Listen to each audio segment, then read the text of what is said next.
जय श्री कृष्णा। राधे राधे। भगवान द्वारा कहे गए कलयुग की 5 सत्य। महाभारत हिंदू का ही नहीं समस्त मानव जाति का ग्रंथ है।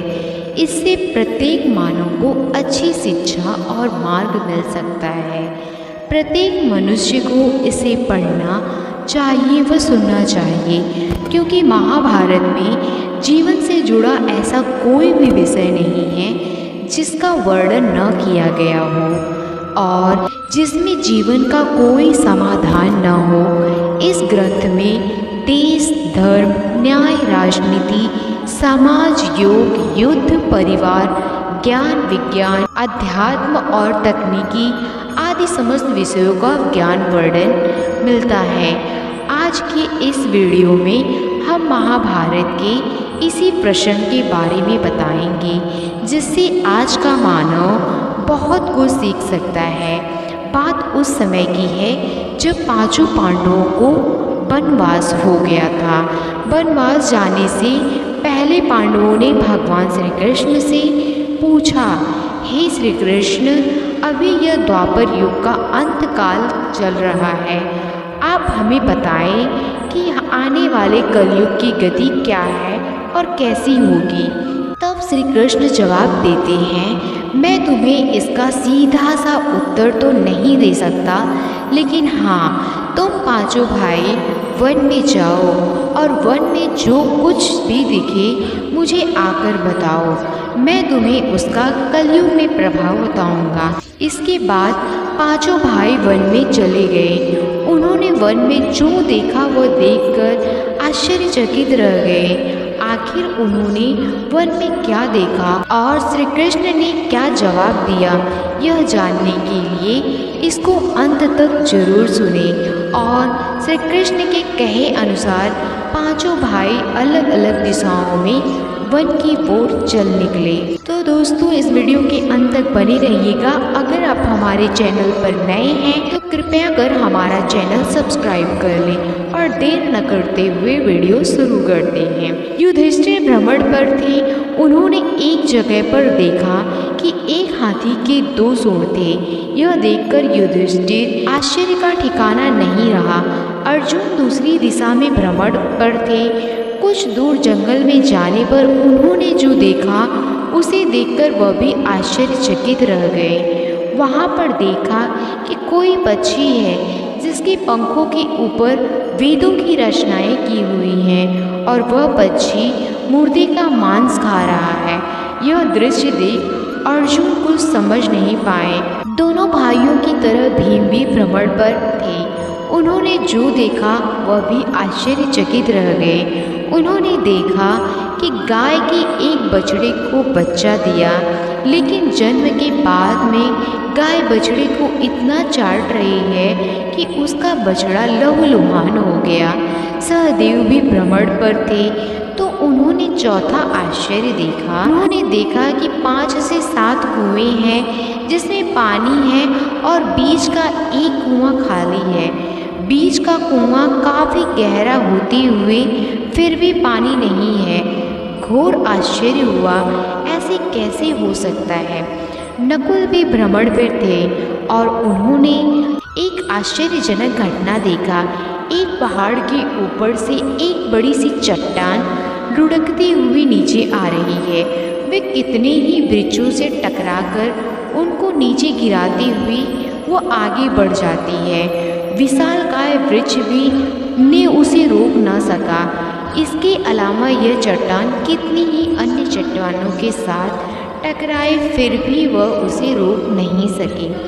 अंत में वह एक अत्यंत छोटे पौधे का स्पर्श होते ही स्थिर हो गई। इसके बाद 5 भाई एकत्रित हुए और शाम को भगवान श्री कृष्ण को अपने अनुभव सुनाए। सबसे पहले युधिष्ठिर ने कहा, मैंने तो पहली बार 2 सूंड वाला हाथी देखा। मेरे लिए तो बहुत ही आश्चर्यजनक था। भगवान श्री कृष्ण कहते हैं, धर्मराज, अब तुम कली काल की सुनो। कल युग में ऐसे लोगों का राज्य होगा जो दोनों ओर से शोषण करेंगे, बोलेंगे कुछ और करेंगे कुछ और। मन में कुछ और होगा और कर्म कुछ और। ऐसे ही लोगों का कलयुग में राज होगा। तुम कलयुग आने से पहले तक राज्य कर लो। युधिष्ठिर के बाद अर्जुन ने कहा, मैंने जो देखा वह तो कहीं ज़्यादा आश्चर्यजनक था। मैंने देखा कि एक पक्षी के पंखों पर वेदों की रचनाएं लिखी हुई है, पर वह पंछी मुर्दों का मांस खा रहा है।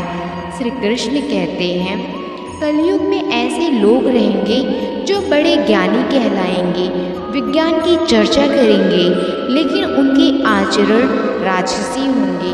वो बड़े पंडित व विद्वान कहलाएंगे, किंतु यह देखते रहेंगे कि कौन सा मनुष्य कब मरे और हमारे नाम से संपत्ति कर जाए।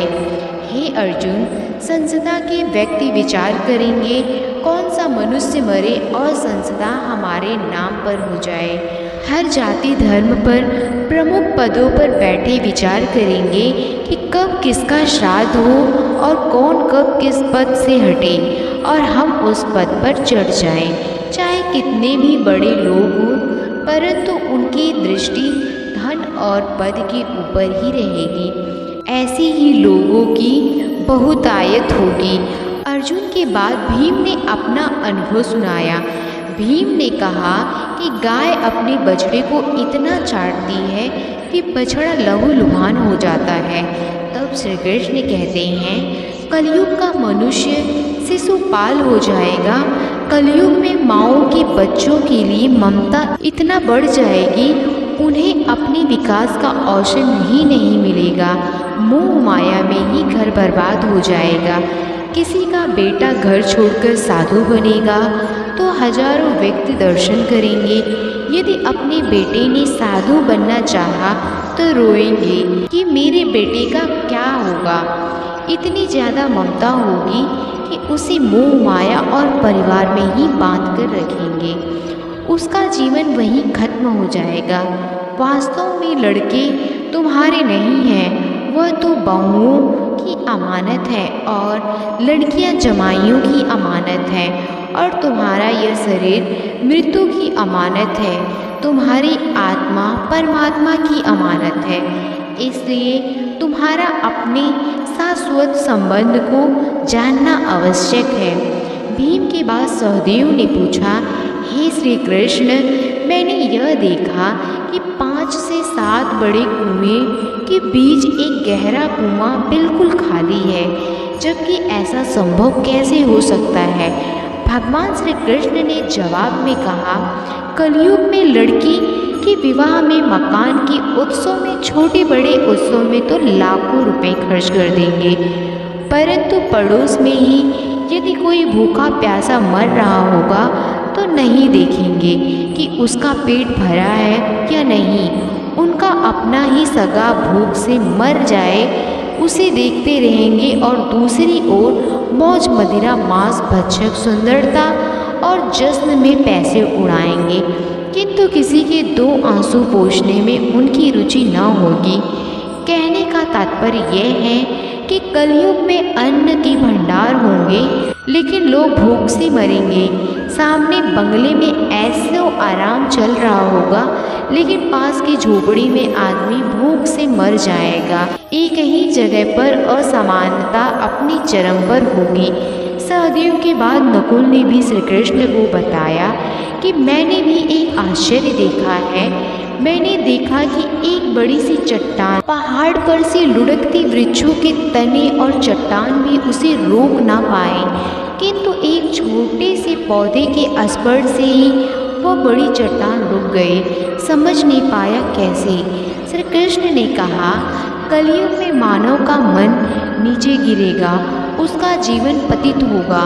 यह पतित जीवन धन की शिलाओं से नहीं रुकेगा, ना ही सत्ता के वृक्षों से रुकेगा, किंतु हरि नाम के एक छोटे से पौधे से, हरि कीर्तन से मनुष्य जीवन रूपी पौधों का पतन होना रुक जाएगा। इसलिए भक्तों, हरि भजन कलयुग में मुझ पाने का एकमात्र उपाय है। जय श्री हरि विष्णु। ऐसी ही और वीडियो के लिए हमारे चैनल को सब्सक्राइब करें। धन्यवाद।